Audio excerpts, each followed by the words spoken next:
week was, was solved. Is that right? That's right. Thanks, Johanna, and thank you, everyone, whenever you're listening or watching, and wherever you're listening or watching from. We're honored that you will give us a few minutes. This one is named Solve, and my son Harry told me after I did this one, you sure you really want to call this Solved? He didn't like that name at all, and it probably is kind of cheesy.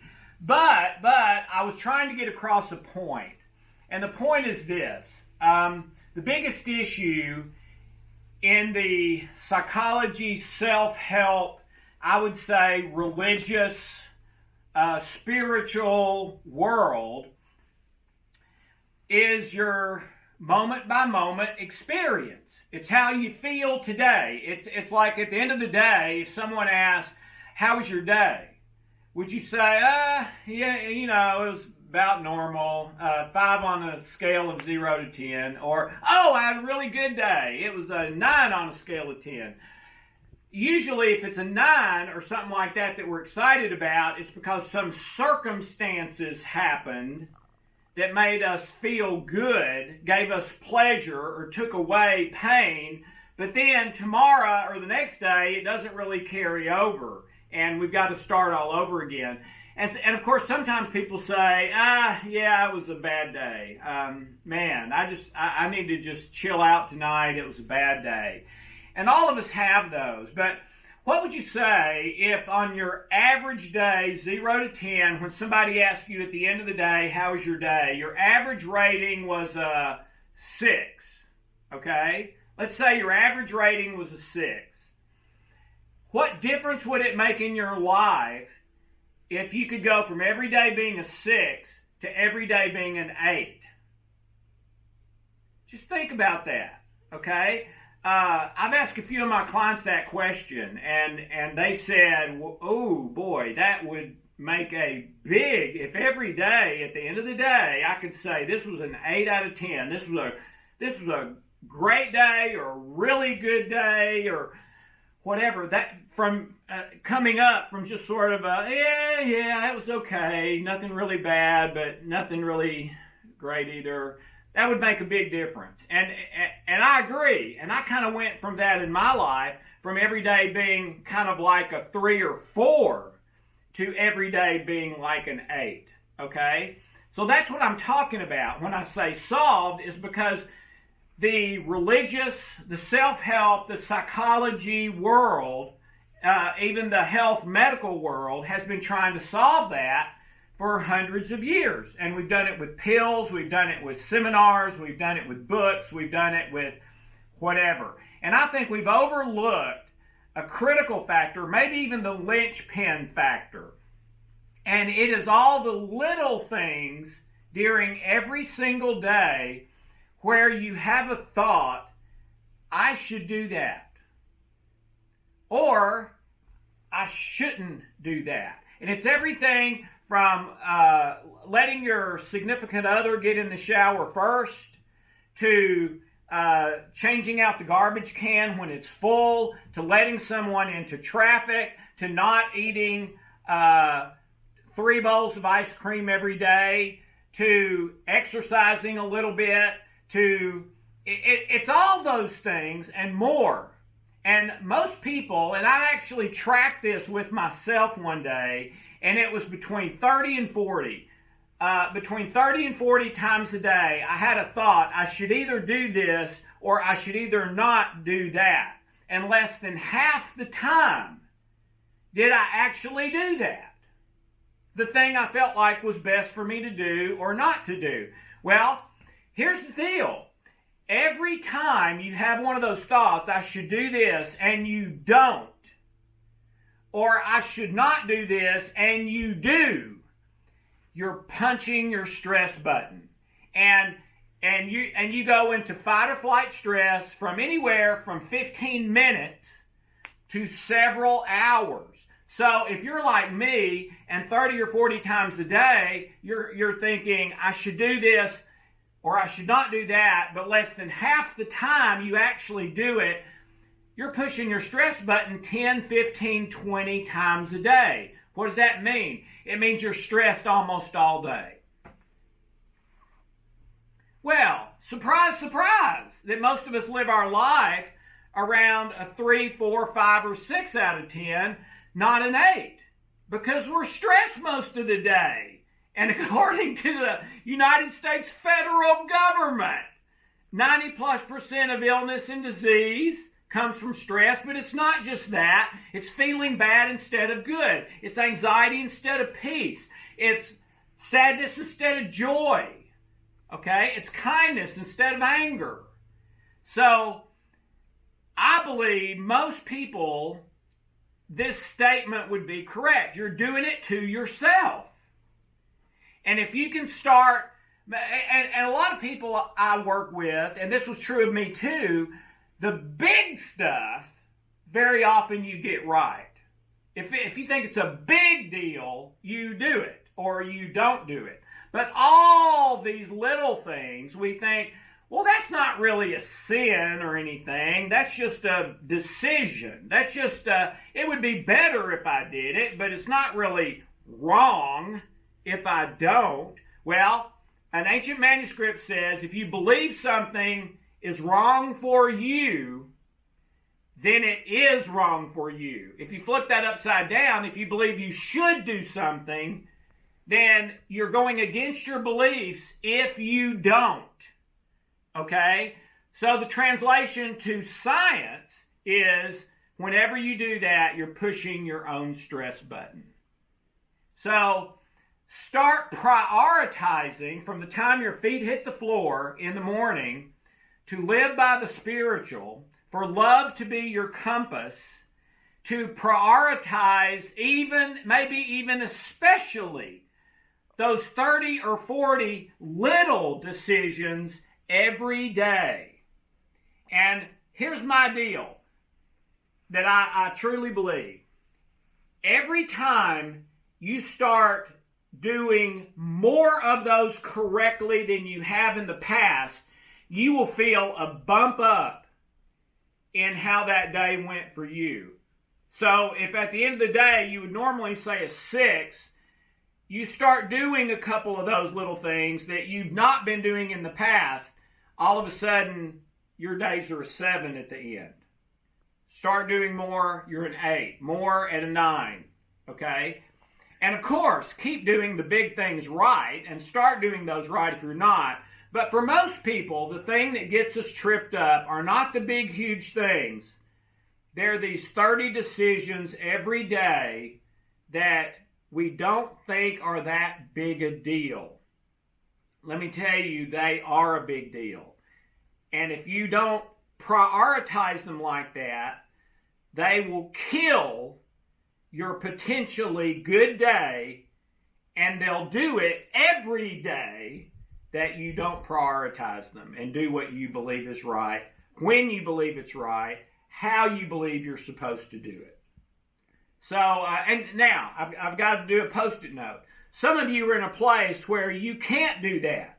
You have so much negative energy inside and stuff. You could try, but you just can't do it. That was true of my wife when she was depressed. No problem. Get out Trilogy and memory engineering and rapid eye stress release and some of the other tools that we've talked about. Activate your vagus nerve. And I believe within a period of time, usually about 40 days or so, you will get to where you can start just making the choice to do those things correctly.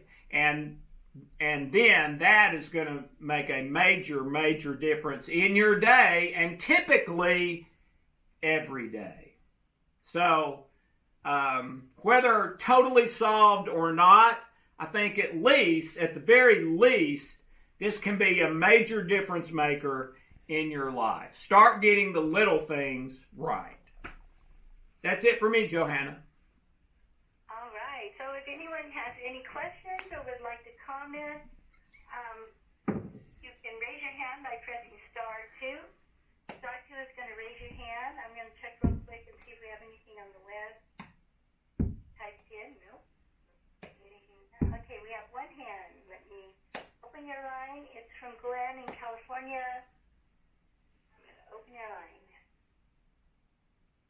Hi, Johanna. Hey, Glenn. Alex, how you doing? Great. Great message today. Thanks. I'm on a little late, Doctor. Could you go over the scale one more time as far as from scale from 1 to 10, just so for a little clarity? Well, I would just say that most people that I know and am around, if you were to ask them at the end of the day, okay, on a 0 to 10 scale, how was your day?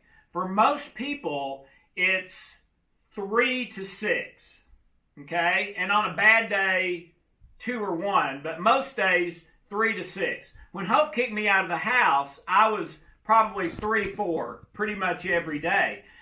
If you can go from anything 6 or under to an 8, where on an average day, someone were to ask you at the end of the day, hey, how was your day? 0 to 10, and you were honestly able to say, it was a great day, really good day, about an 8. What difference would that make? And for most people, going from 6 or less to an 8 every day, which I've seen person after person do by starting to get these little things right, it can make a major difference in your life. Love that. And when you're concentrating, let's say you're having a great day, but you're dealing with something, you're dealing with maybe a sickness, you're dealing with some kind of situation, it just keeps kind of interfering in your happiness. Well, I would say a couple of things. First of all, that may be a big issue. What we're talking about today are mainly little issues. So sometimes those big issues, Glenn, you just got to say, okay, I'm just today concentrating on putting one foot in front of the other, and I don't know if I'm going to be able to do that very well, but I'm going to try to just hang on by my fingertips and put one foot in front of the other. But what we're talking about today are the little things, like I should tell Hope how pretty she looks tonight. I should offer to do anything I can do. If the TV quits working or something, instead of asking her to figure it out, I should see if I can figure it out. Whatever it is that my heart says to me, you should do this or you should not do that. If I don't do it, I'm pushing my stress button. Now, another Post-it note that I forgot are all you perfectionists, all right? And which is probably 1 in 10, and Hope was one of those. You've already got this in spades, but the difference is you feel guilt and shame if you don't do it. Here, there's not guilt and shame. You're still okay. It's just you're killing yourself. You're killing your own day. But if it's got tons of guilt and shame with it, then it's probably coming from a big issue that's a relationship issue somewhere in your life or ancestry, and you need to fix that. But these are more the little decisions where there's not huge guilt or shame. It's more like, I really don't think that's that big a deal, but I do feel like I ought to take the trash out, and then I don't. Well, I've just punched my stress button.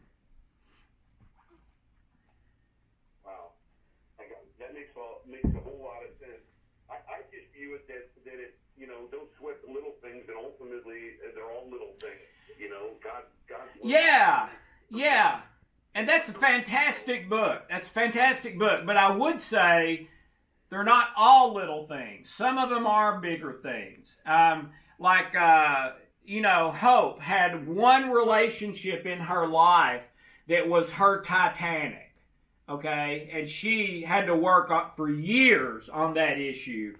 And today it's, night and day better. But I do think there are some big issues, but the little ones may be the one killing you, not the big ones.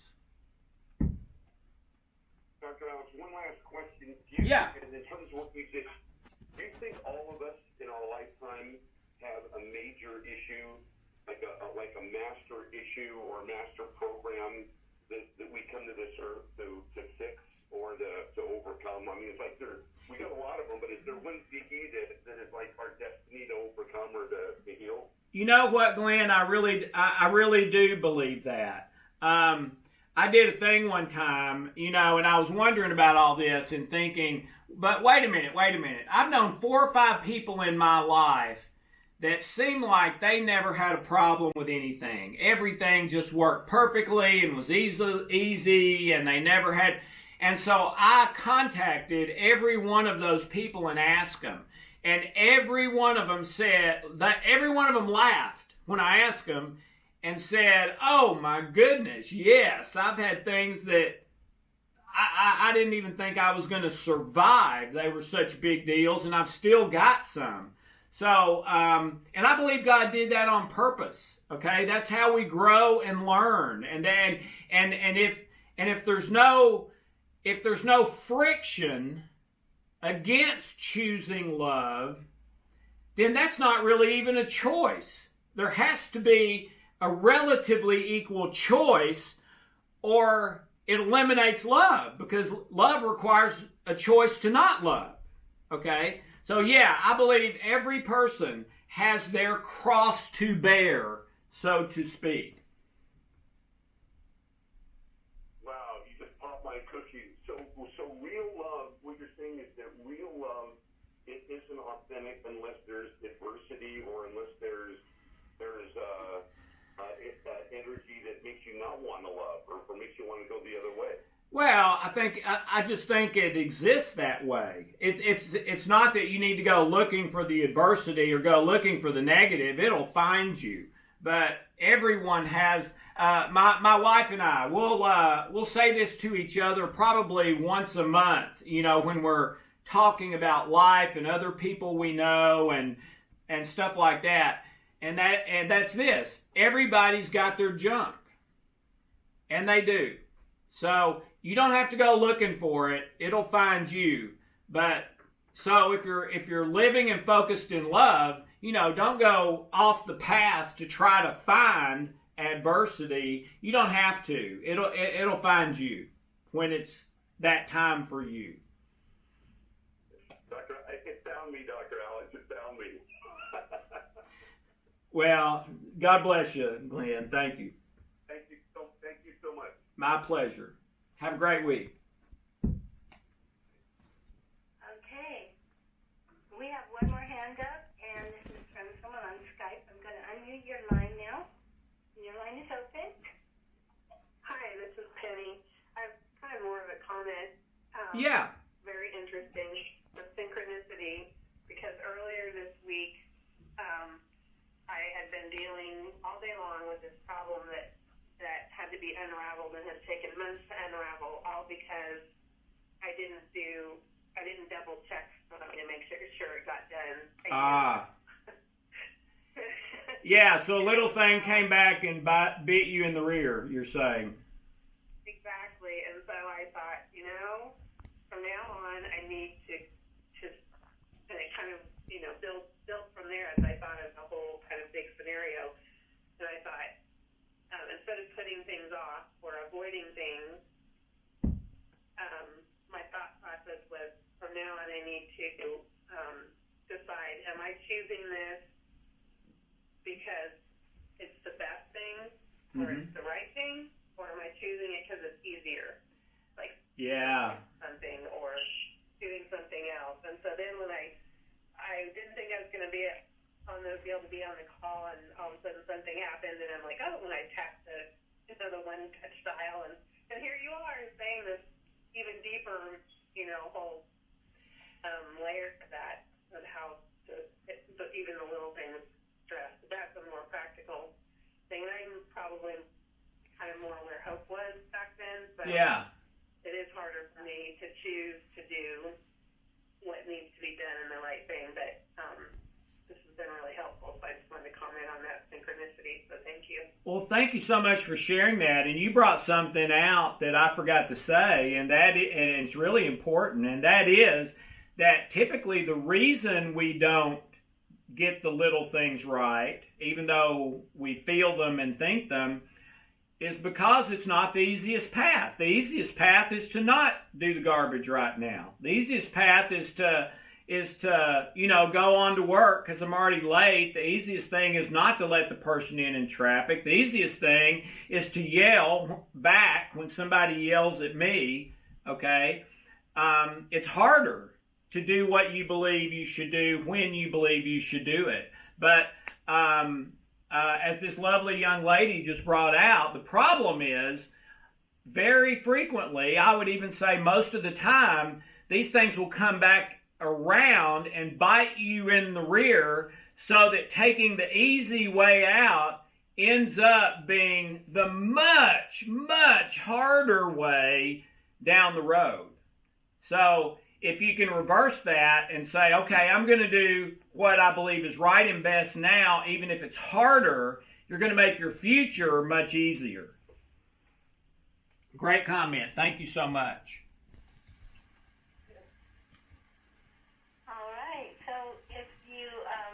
Anyone else have any questions or comments? Raise your hand. Star 2. Raise your hand. I'm going to check one more time, Alex, see if you have any questions typed in. No? We don't. All right. Well, thank you, everyone. Remember, you can send in your question and not have to be here. We'll answer it, post it. You can listen to it at your leisure.